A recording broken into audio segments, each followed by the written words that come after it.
Hello everyone, welcome back to conceptual classes. आज जो है आप लोगों के सामने बहुत ही बड़ी वैकेंसी को लेकर हम लोग आए हैं। एक बहुत ही बड़ी वैकेंसी के बारे में डिस्कस करेंगे। ये जो है वैकेंसी बनारस हिंदू यूनिवर्सिटी यानी कि बीएचयू के द्वारा एक नोटिफिकेशन जारी किया गया है, जिसमें आप देखेंगे कि कृषि विज्ञान केंद्र आरजीएससी बार कक्षा and scientific technical and non teaching under various ICAR AICRP projects and on contract basis. तो ये सारी जो वैकेंसी है नॉन टीचिंग स्टाफ के लिए आई है। तो आप समझ सकते हैं बीएचयू खुद में भी एक ब्रांड है। बीएचयू में जॉब लेना और जॉब मिलना ही एक बहुत बड़ी बात होती है।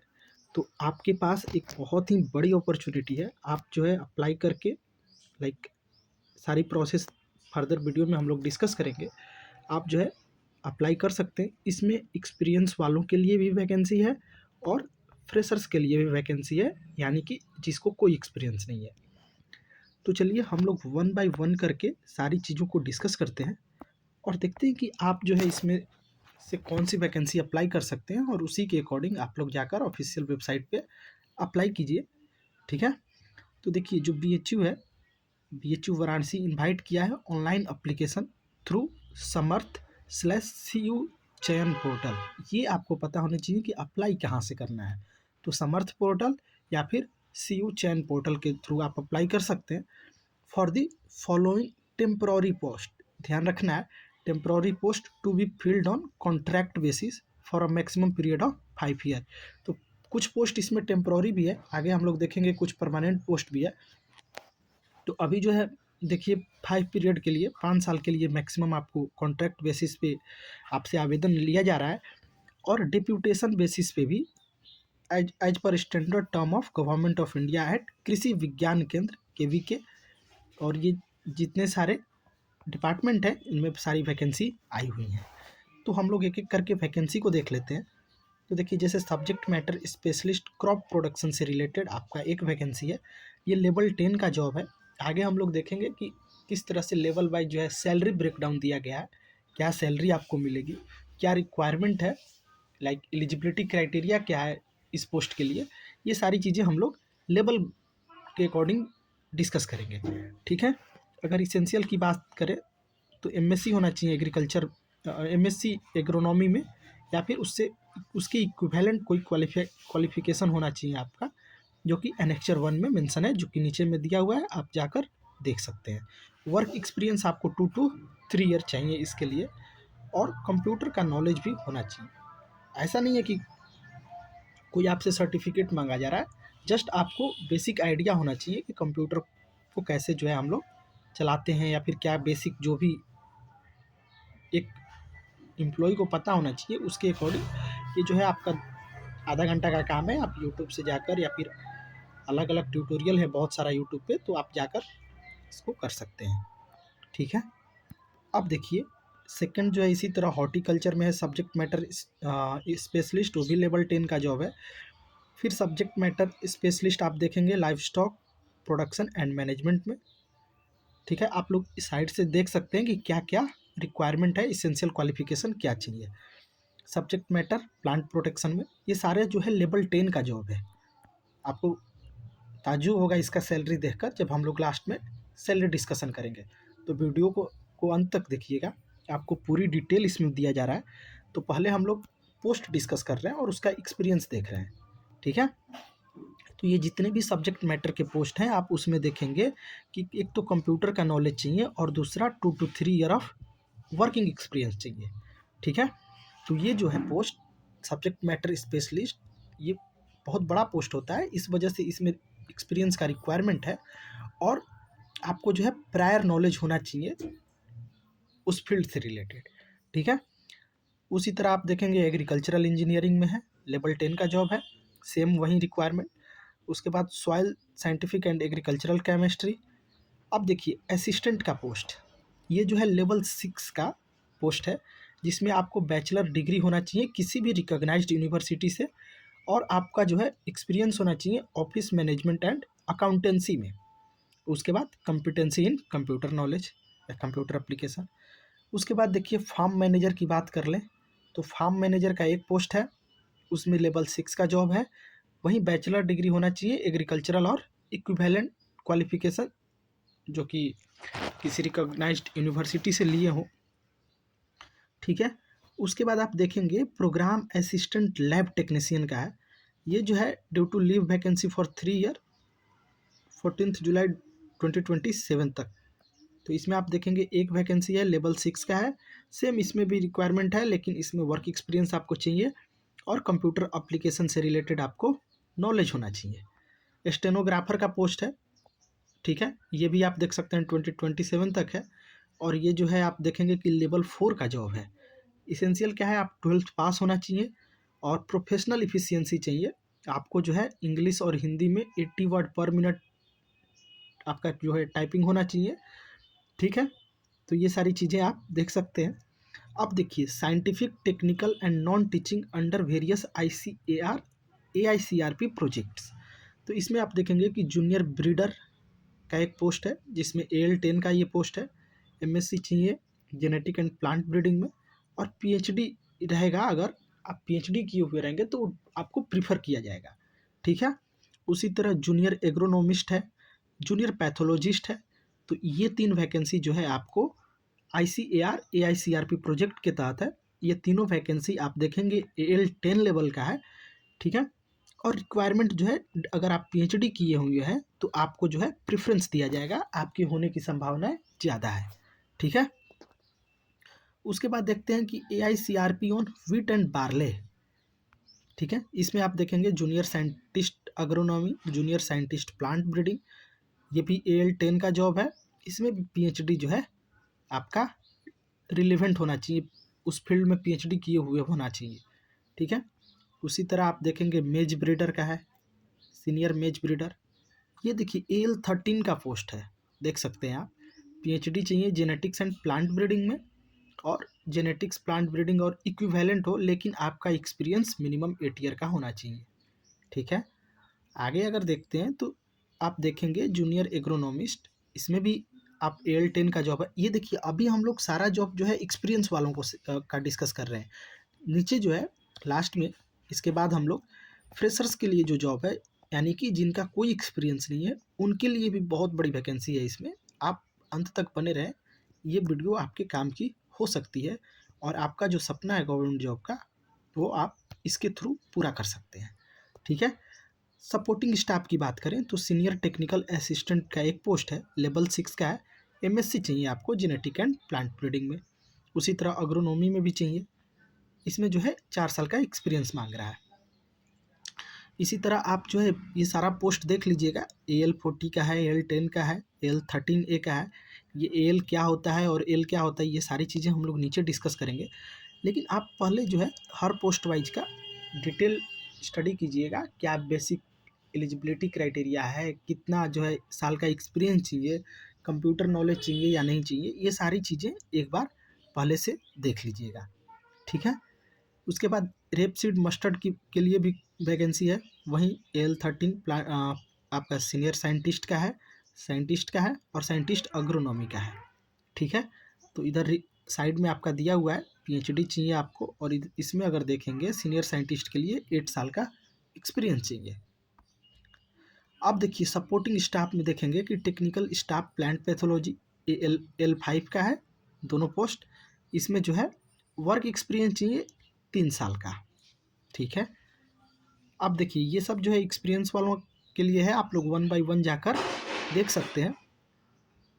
अब हम लोग बात कर लेते हैं फ्रेशर्स के लिए जो वैकेंसी है, क्योंकि आप जो है यहाँ तक देख सकते हैं सारा जो है प्लांट एग्रोनॉमी और उससे है रिलेटेड है, जेनेटिक से रिलेटेड है। अब देखिए एक हेड क्लर्क का है विथ कंप्यूटर स्किल, ये जो है स्टूडेंट्स का काम का पोस्ट हो सकता है, ठीक है। इसमें देखेंगे आप L6 का जॉब है और इसमें जो है आपका 55% मार्क्स होना चाहिए, कंप्यूटर टाइपिंग में का नॉलेज होना चाहिए और 3 साल का एक्सपीरियंस होना चाहिए एज अ जूनियर क्लर्क, ठीक है। तो आप कहीं से भी जूनियर क्लर्क का आप शो कर सकते हैं, इवन प्राइवेट कंपनी का भी दिखा सकते हैं एज अ जूनियर क्लर्क। तो वो एक्सपीरियंस लगाकर आप अप्लाई कर सकते हैं। अब देखिए ये है असिस्टेंट सीड प्रोडक्शन ऑफिसर। इसमें क्या है, L10 का जॉब है। इसमें जो है आपका CSIR नेट या UGC नेट क्वालिफाई होना चाहिए, PhD जो है रिलेवेंट फील्ड में होना चाहिए।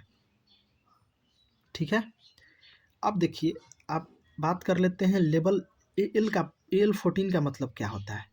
AL14 का मतलब आपका जो सैलरी पे जो होगा वो 1,44,000 से लेकर 2,18,000 तक होगा। तो सबसे जो लेवल बड़ा लेवल है वो लेवल AL14 है। उसके बाद देखेंगे कि AL का मतलब है एकेडमिक लेवल। उसके बाद AL13A का देखेंगे सैलरी, तो 1,31,000 से लेकर 2,17,000 के रेंज तक रहेगा। उसके बाद AL10 की बात करें, यानी एकेडमिक लेवल 10 की, तो यहाँ देखेंगे कि 57,000 से लेकर 1,82,000 तक जाएगा आपका सैलरी। लेवल L10 की बात करें तो इसमें 56,000 से लेकर 1,77,000 तक जाएगा।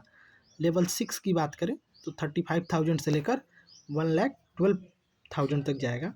लेवल 5 की अगर देखें तो 29,000 से लेकर 92,000। और लेवल 4 जो कि सबसे मिनिमम लेवल होता है, मिनिमम लेवल आपका 25,000 से लेकर 81,000 तक जाएगा। ठीक है, अब इसमें क्या है कि एक नॉन रिफंडेबल अप्लीकेशन फ़ी लगेगा 1,000 का, जो कि आपको ऑनलाइन पे करना है। और ये किस कैटेगरी के लोगों को देना है? तो जनरल, EWS और OBC कैटेगरी को।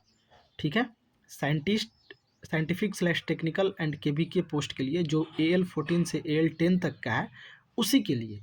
यानी कि AL14 और AL10 के बीच की जो भी वैकेंसी है उसके लिए आपको 1,000 देना है। इनको देना है, जनरल को देना है, उसके बाद EWS को देना है और OBC को देना है। ठीक है, और अगर बिलो AL10 पोस्ट है तो उसके लिए आपको 500 देना है। ठीक है, मतलब L6 से लेकर L4 तक का जो पोस्ट है उसके लिए आपको 500 देना है। ठीक है, SC ST और PWD कैटेगरीज या फिर वुमेन कैंडिडेट आप ध्यान दे सकती हैं, लड़कियों के लिए ये मतलब इम्पोर्टेंट है।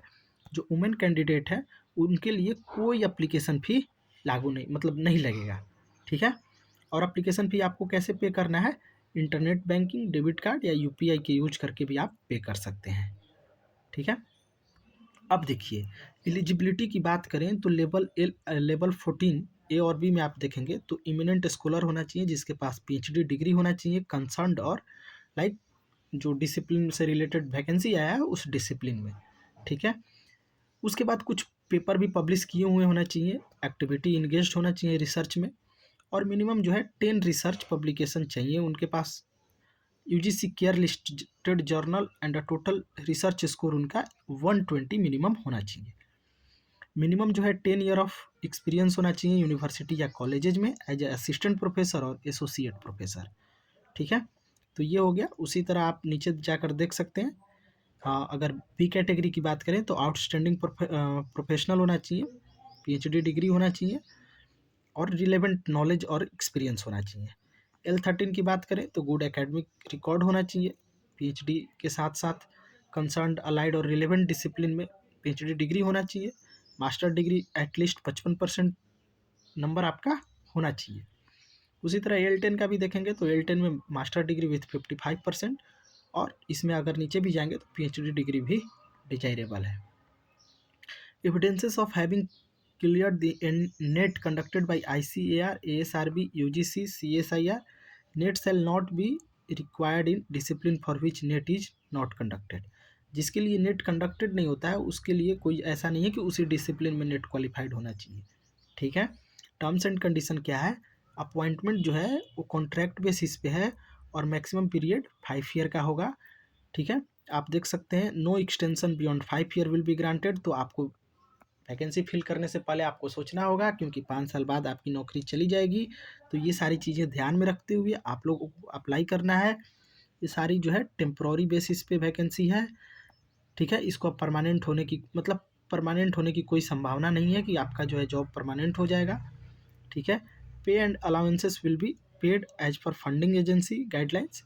ठीक है, अगर आप मिसकंडक्ट और कोई वायलेशन करते हैं किसी टर्म का या कॉन्ट्रैक्ट का ब्रीच करते हैं तो यूनिवर्सिटी के पास राइट है आपको जो है विदाउट असाइनिंग एनी कॉज, बिना कुछ रीजन बताए हुए आपको टर्मिनेट कर सकता है। अपॉइंटमेंट जो है 3 मंथ नोटिस के पीरियड के साथ आपका जो है टर्मिनेशन हो सकता है। There is no possibility of absorption into regular university position, कोई पॉसिबिलिटी नहीं है, ये हम लोग ऑलरेडी देख सकते हैं, और आप लीगल क्लेम भी नहीं कर सकते हैं। एलिजिबिलिटी जो होगा वो decided on the last date of online submission of application form. Age limit देखेंगे तो 18 to 30 ईयर आप देखेंगे। उसके बाद 18 to 35 ईयर SC/ST के लिए। ये सारी चीज़ें आप देख सकते हैं। उसके बाद जो है नो अंतरिम करस्पॉन्डेंस विल बी इंटरटेन्ड, ये सारी चीज़ें आप पढ़ सकते हैं कि कैसे विदड्रॉ कर सकते हैं। आप देखिए कि अप्लाई कैसे करना है। आपको जो है सारा डॉक्यूमेंट जो है BHU के ऑफिशियल पोर्टल पे जाकर अपलोड कर देना है, जितने भी इसेंशियल क्वालिफिकेशन वाले डॉक्यूमेंट चाहिए।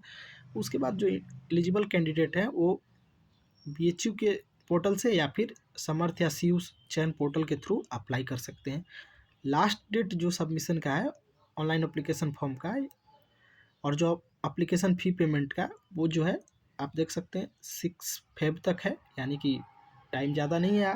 आज आप देख सकते हैं 3 हो गया, तो 6 तारीख तक 6 तारीख को 5 बजे तक आप अप्लाई कर सकते हैं। और जो डाउनलोडेड एप्लीकेशन होगा उसको जो है सपोर्टिव डॉक्यूमेंट के साथ आपको जो है रजिस्ट्रार रिक्रूटमेंट एंड असेसमेंट से होलकर हाउस BHU वाराणसी में जाकर सबमिट करना है 11 फरवरी के 5 बजे तक। ठीक है, यानी कि आपको मेल नहीं करना है, आपको जाकर ऑफलाइन सबमिट करना है। ठीक है, तो चलिए ये सारी चीज़ें थी जो हम लोगों ने डिस्कस कर ली। तो देखिए इसमें क्या है, पहले एक क्रक्स हम लोग डिस्कस कर लेते हैं। नॉन टीचिंग पोजीशन है, ठीक है, नॉन टीचिंग पोजीशन है। उसके बाद टेम्प्रोरी पोजीशन है, ठीक है, टेम्प्रोरी पोजीशन है। कुछ पोस्ट में जो है एक्सपीरियंस चाहिए, आयु के से कि मैक्सिमम पोस्ट में एक्सपीरियंस चाहिए, और उसके बाद कंप्यूटर नॉलेज भी चाहिए। ठीक है, तो ये आपका क्रक्स है। अगर आप इन सारी एलिजिबिलिटी को करते हैं और आप जो है टेम्प्रोरी पोजीशन के लिए इंटरेस्टेड हैं तभी अप्लाई करें, क्योंकि 5 साल बाद आपकी नौकरी चली जाएगी। ठीक है, तो चलिए ऐसे ही इन्फॉर्मेशन जो भी मिलेगा हम लोग जो है डिस्कस करने की कोशिश करते हैं टाइम टू टाइम। तो आप हमारे चैनल को सब्सक्राइब कर सकते हैं। बाकी मिलते हैं नेक्स्ट वीडियो में, तब तक के लिए धन्यवाद।